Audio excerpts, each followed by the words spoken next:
Yeah, we're going to start with the very basic Python environment. Okay. As you already learned from the previous one, we already learned how to create a hello world. Okay, and we already try some small examples for this Python. I think it will be good if we start with the Python at the moment. I'm afraid there are some students who are not familiar with Python. And yeah, maybe in the first hour, let's just review about the Python code. And then in the second hour, we can try to figure out how we can connect from this Python file to the Django or to the web environment.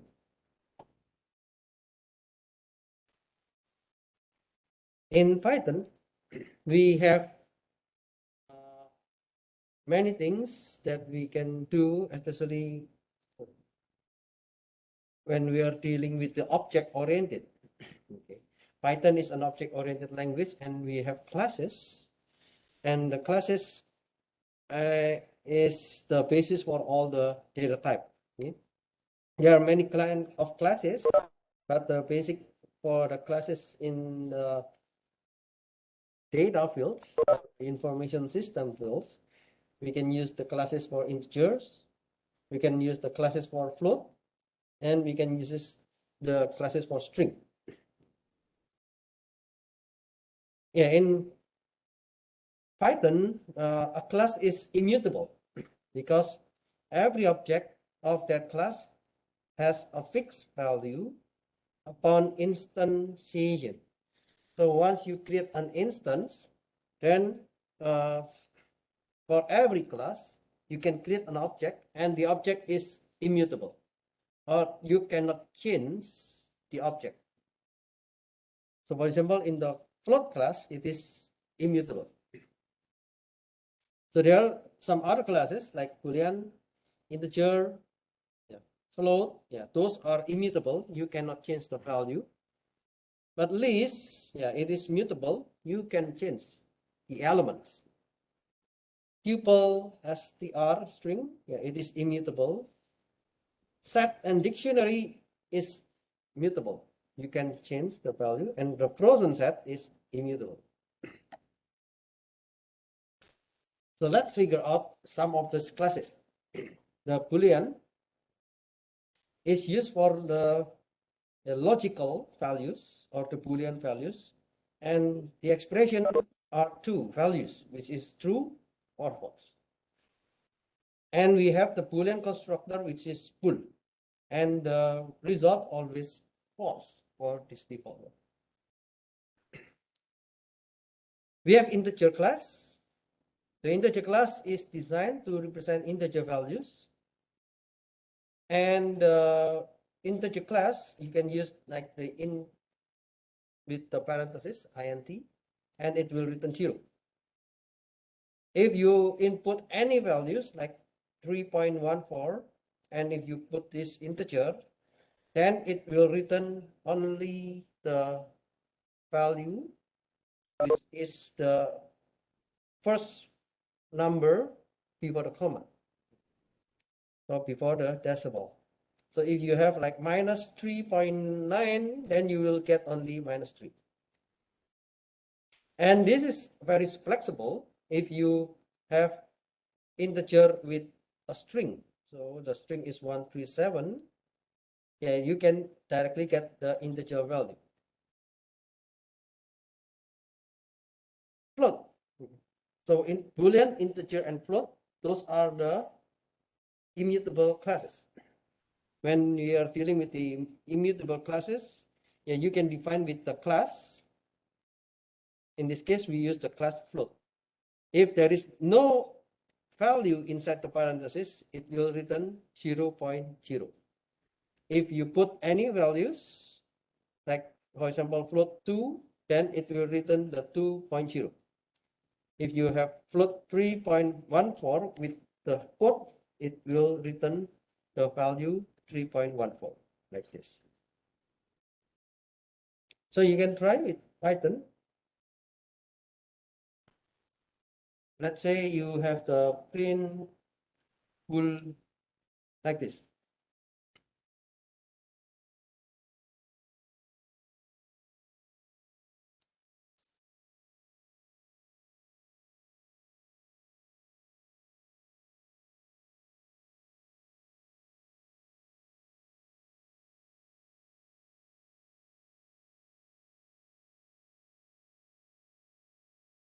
I'm not sure if it is big enough. Okay. So if you have bool with blank, yeah, you can see that the result is false. Okay. And then if you have like print bool 3 is greater than 2. Okay. If you run, yeah, the result will be true. And if you have like the integer 3.14, then if you run, yeah, you will get only integer number, which is 3. If you have float, let's say I have string, so 3.192.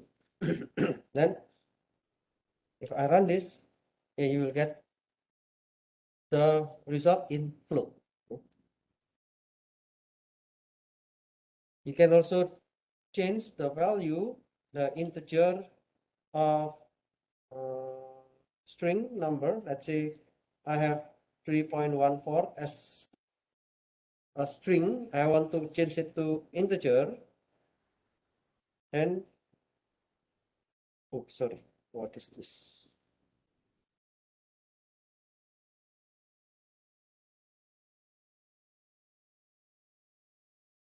Okay, I cannot change this one. There is an error. Why? Because this is a float.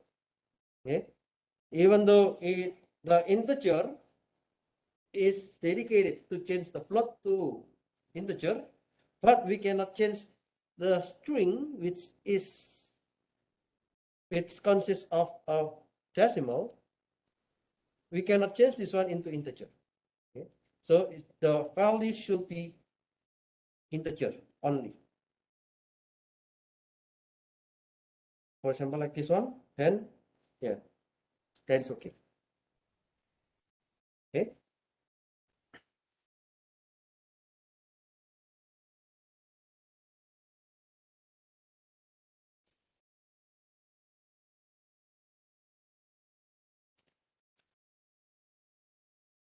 List.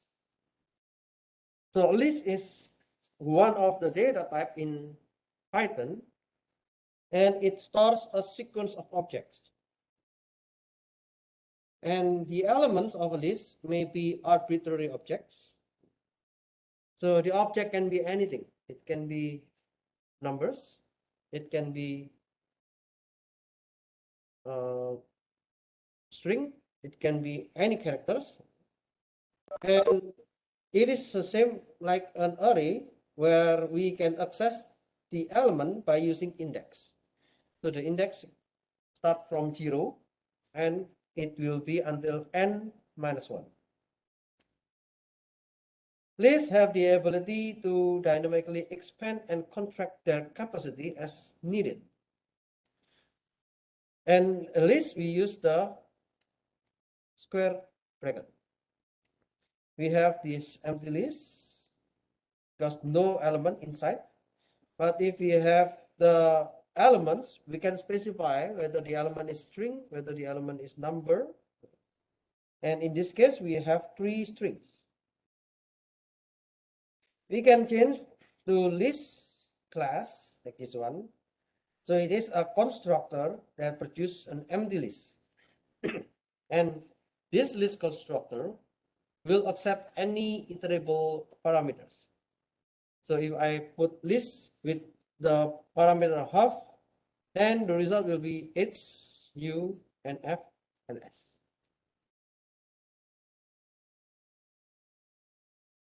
So I can just try.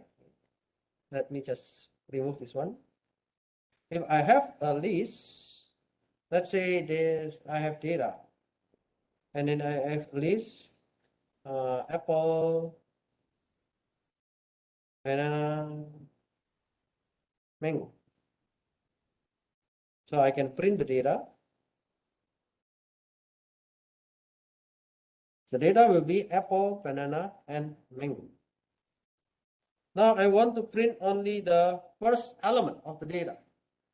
The data 1 means the index 1. The index 1 is banana. The index 0 is apple. Okay? So if you want to access this data, you need to access from the index 0 until n minus 1.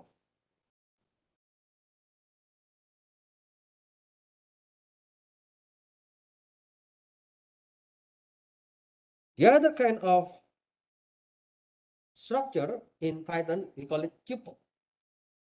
If list is using the square bracket, the tuple use the basic parenthesis.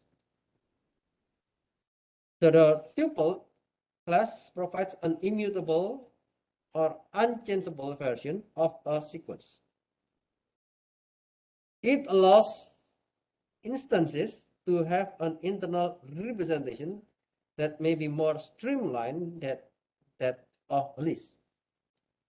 So the parenthesis delimits a tuple with this parenthesis. And if we want to make any elements like list, yeah, we can just put the element inside of the parenthesis.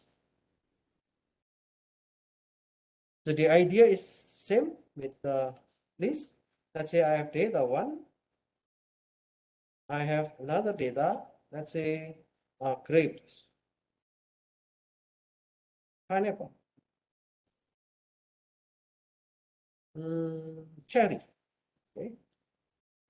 So I want to print data 1. Yeah, you can see the result now is in the form of tuple. Tuple is using this one. If you use list, you can see the difference. The list is using the square bracket and the tuple is using the parenthesis, the general parenthesis. If you want to access the element, yeah, you can access the element 0. Now you can also access the element 0. The idea is the same. 0, 1, and 2. However, when we are doing with the list, let's say I want to change this data 0 with another kind of fruit, for example, pear. Okay. And I want to change this data 1, index 0, with another kind of fruit, for example, strawberry. Okay. Now, if I run, there will be an error. If you are changing the element in list, it is okay. But if you are changing your element in the tuple, there will be an error message. Tuple does not support item assignment. Okay.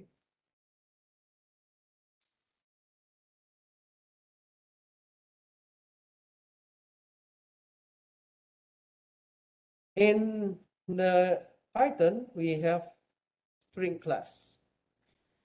So the string class, it is to mention any sequence of characters. In Python, you can use a single quotes, or you can use double quotes. And yeah, you can just write down all the characters inside of the single quote or double quotes. And a string can begin with 3 singles or 3 double quotes if it contains new line. So like this one. So you can print. Okay.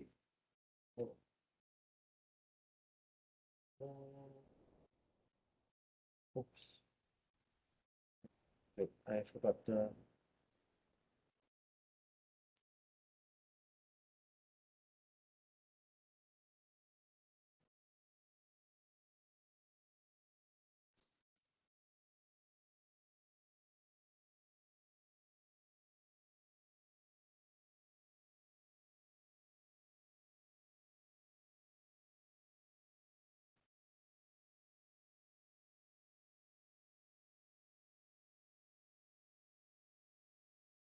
Okay, I forgot there's a way to make it as a comment, but okay, it's not working well.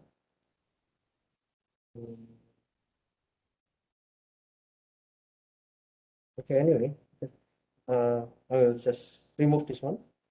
Okay, and then in the string, you can have like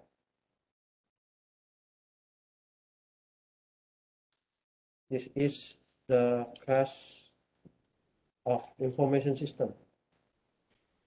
You will learn about web programming. At the first, you will learn Python. Okay, so when you run this, you can see that every string will be in a different line.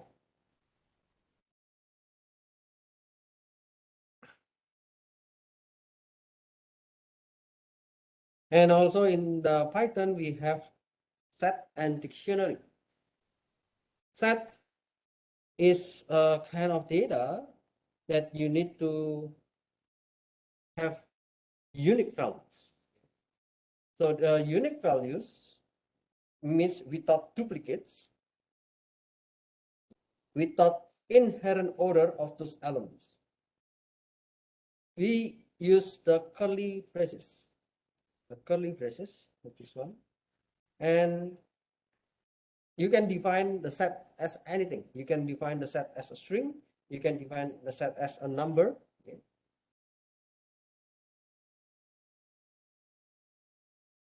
Let's say if I have a set data and I want to make it as a set. For example, red, and then I have blue, and then I have red again, and I have another data which is blue again, and I have another data which is green. And then I want to print the data. The result of the set will be blue, green, and red.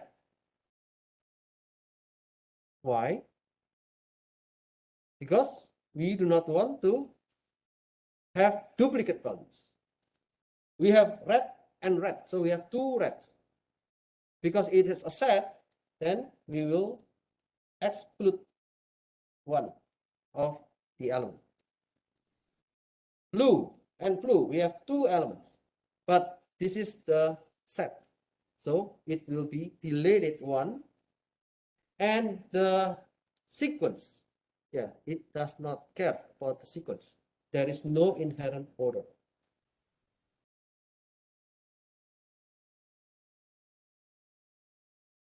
If you are dealing with the dictionary, yeah, the dictionary is a kind of set, but we have keys. Okay? We have keys to associate with some values. So Python implements a dictionary using an almost identical approach to that of a set, but with storage of the associated values. When we have the non-empty dictionary, it means we have the key and value. Let's say we have this element KR representing Korea and UK representing United Kingdom. So it means we have one key KR, it is to express Korea, and we have UK to express United Kingdom. You can combine the key value pairs using the tuple, and you can also combine the list in order to put it into the dictionary.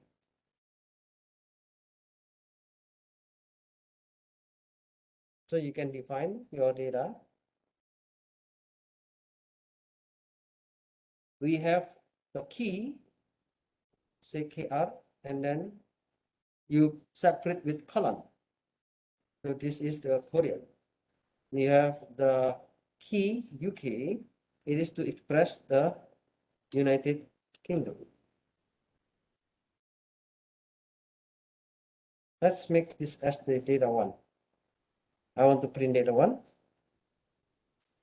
So I have KR to express the Korea, and I have UK to express the United Kingdom. If I want to call the key,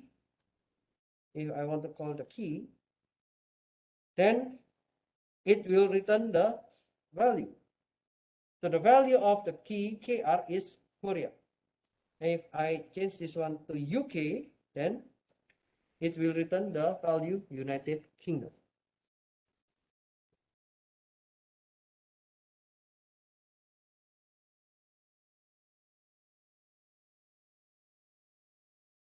The set and dictionary use the same expression with the curly braces. The only difference between set and dictionary is only the key and value pairs.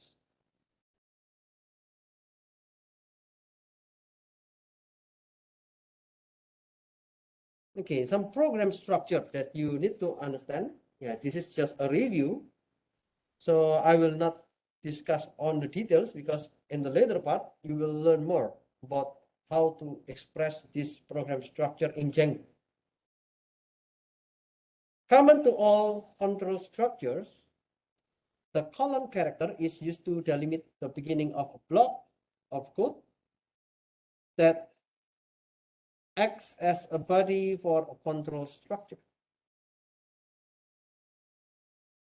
So if the body can be stated as a single executable statement, it can technically place on the same line to the right of column. The column, you know column? This is the column.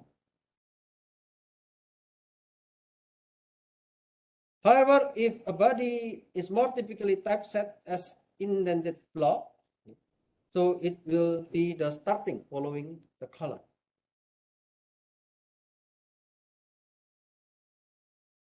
The basic idea of the program structure, you need to understand the column and the indented block.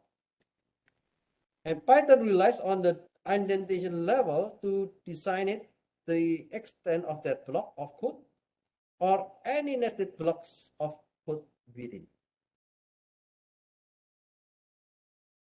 So let's see. If I have conditional with if statement, if we have one if statement, we can use if 2 less than 3, and then we put colon, and we print 2 is less than 3. If we have a statement with one true condition and one false condition, yeah, let's suppose we have a equals to 5, b equals to 5. So I will have to check if a is less than b, then print a is less than b. Else b is less than a. In this case, is it correct?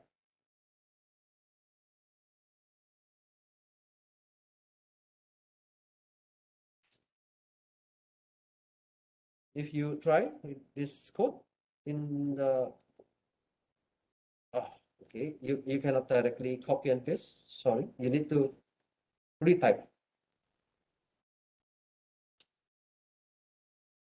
So whenever you have the statement or the program structure like this one, if a less than b, then print a is less than b. And then you have another control structure we call else. So else will be ended also with colon, and then we need to print b is less than a. If you check, the result will be b is less than a, because this is false. So the statement B is less than A will be executed. Actually, we can have another kind of statement which is using the multiple conditions. So we have another if. If A is less than B, then print A is less than B. If A is greater than B, print B is less than B, A. But if not this condition and if not this condition, this is the last option, or this is the final option. The option will be B equals to A. So you can use else if. You can use else if. Else if we have B less than A. Print B is less than A. At the last option, we have B equals to A.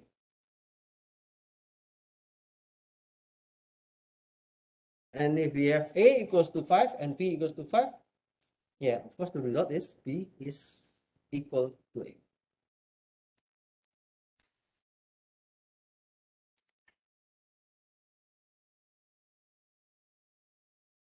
But loops.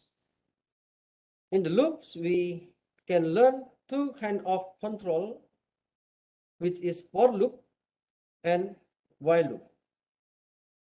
If it is a for loop, yeah, you can see we do not need to create any initial value in the iterable variables. So you can just define what is the data. Let's say the data is in the list, and then I would like to have a for loop. So I would like to print for every data. Okay, I think it's not possible to copy and paste.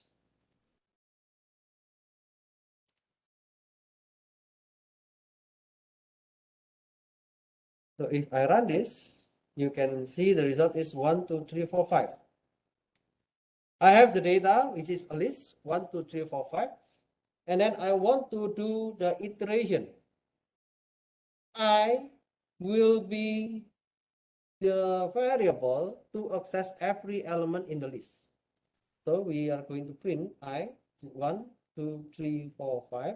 And the print will go to the vertical ways or go to the next line.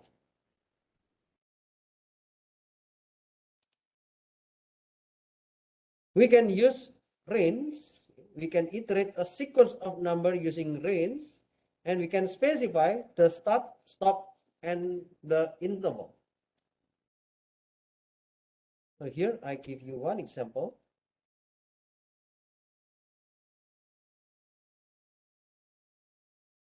So the I is another variable, and I want to put a range of 3, 12, and 2. What does it mean?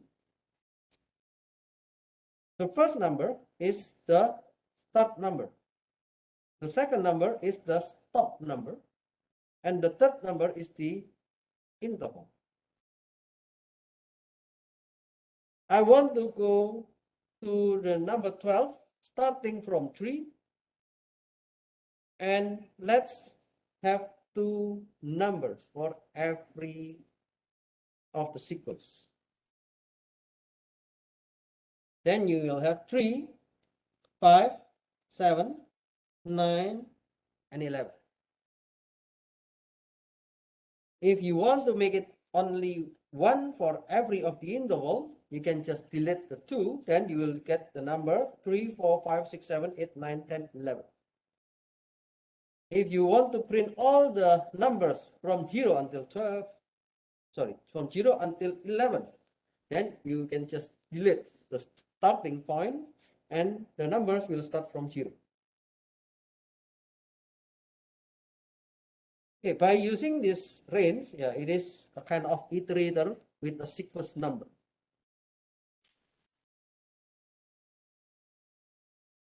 We can use with while loop.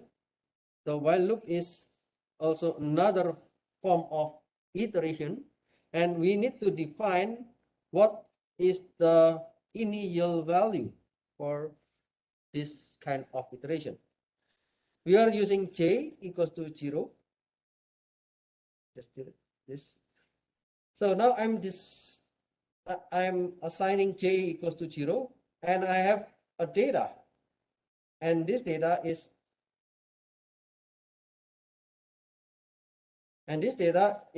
a sequence of number 2, 3, 4, 5, 6, 7, 8, and then I want to print it.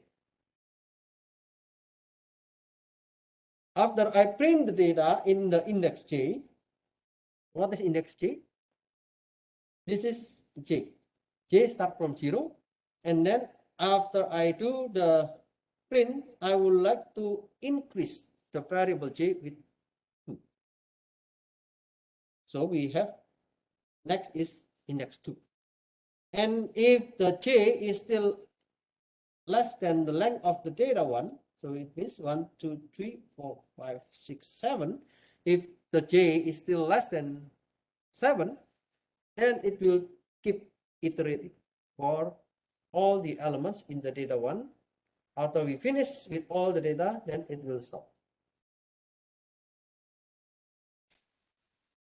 Here we are going to print the element 2, 4, 6, and 8.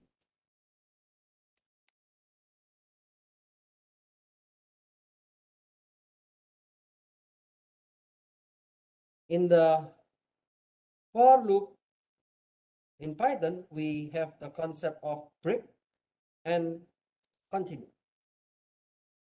Python supports break statement that immediately terminate a while or for loop when executed within its body. If we are doing with the continue, it means it caused the current iteration of loop body to stop, but with subsequent passes of the loop proceeding as expected. So let's see if I do with this one.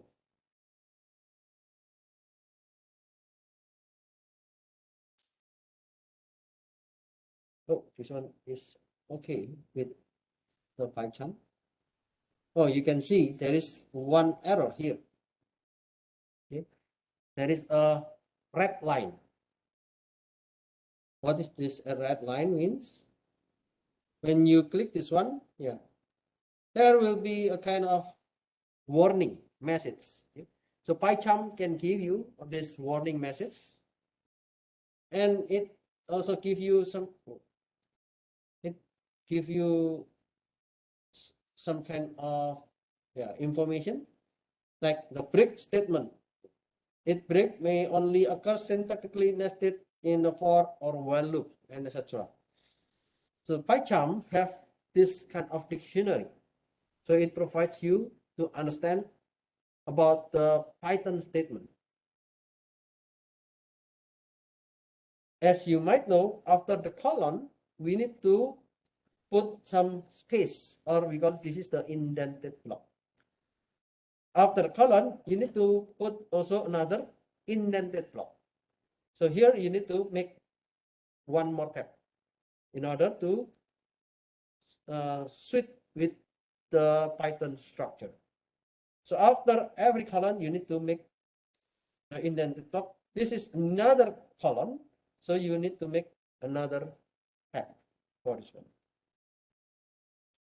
If I run this,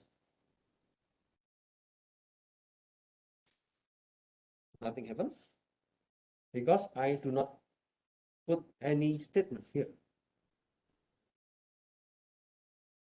You can have like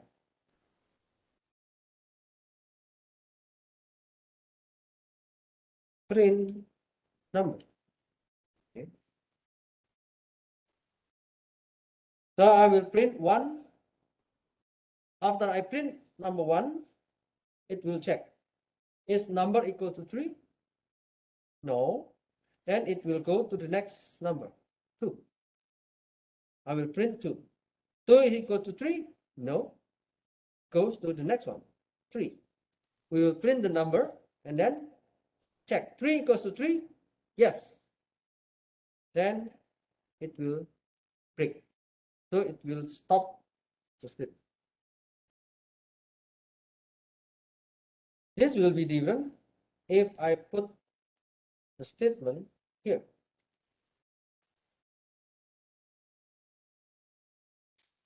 Okay, I have this loop. If number equal to 3,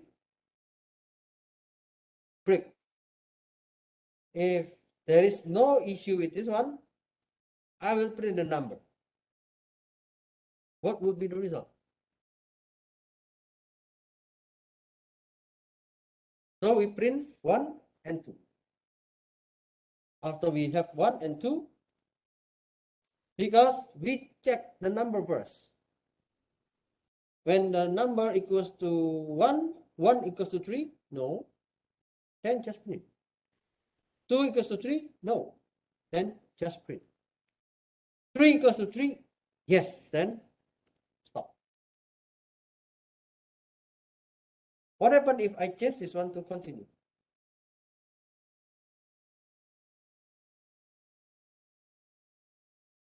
Then we will skip the element 3. That's the difference between break and continue.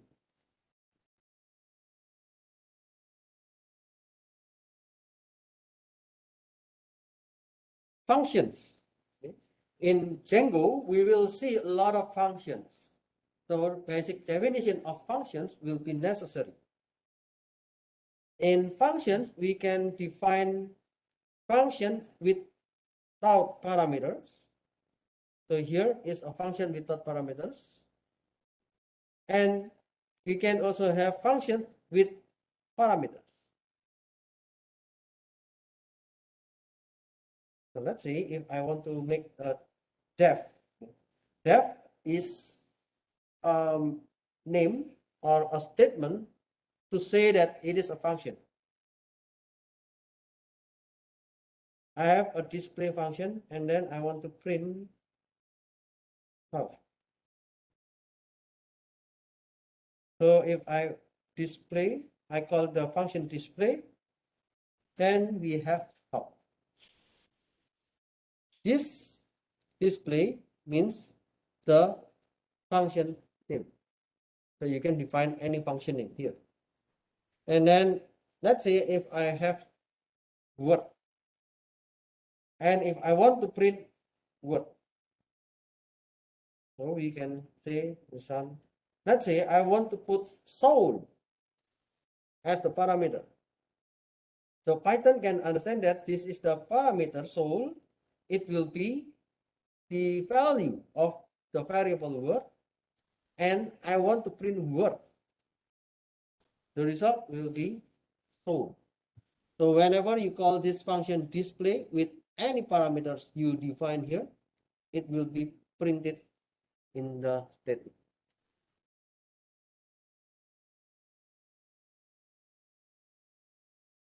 And in functions, we can have only functions, and the other kind of function, we can have the signatures, or we can have the return.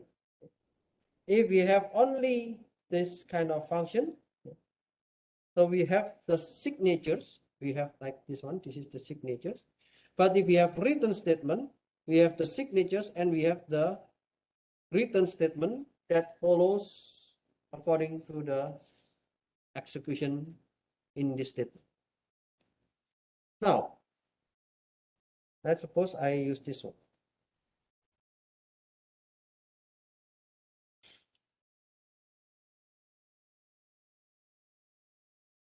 If I have this one, I have one data which is list 1, and this is list 1, 2, 3, 4, 5. Now I'm creating a function, and the function is count 1 with 2 parameters, data and the target.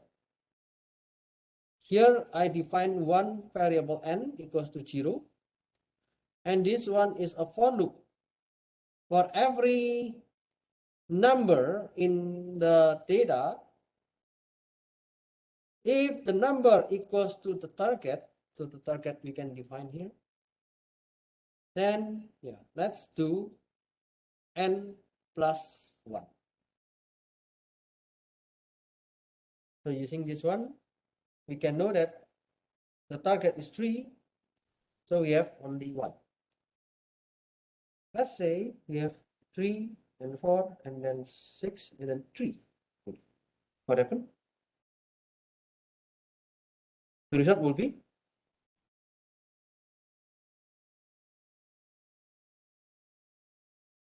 3, because we have 3 numbers of 3. We have 1. So whenever we find the number which is equal to target, it will be added by 1. We find another 3, so it will be added by 1 again. We find another 3, so we will add by 1 again.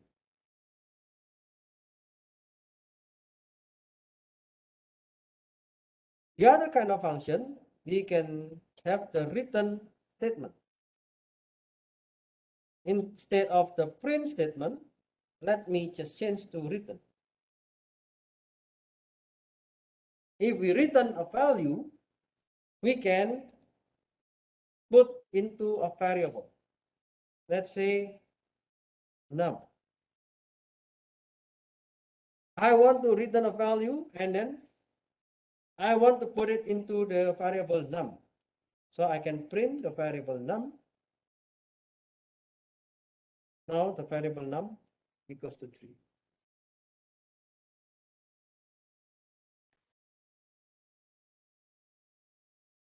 Okay. I think that's very brief of Python. Okay. Most of you who attend this class knows about Python, so I guess it will not have many difficulties. But I know there are some students who are the first time to know Python. So I hope this brief explanation can help you to understand Python more later.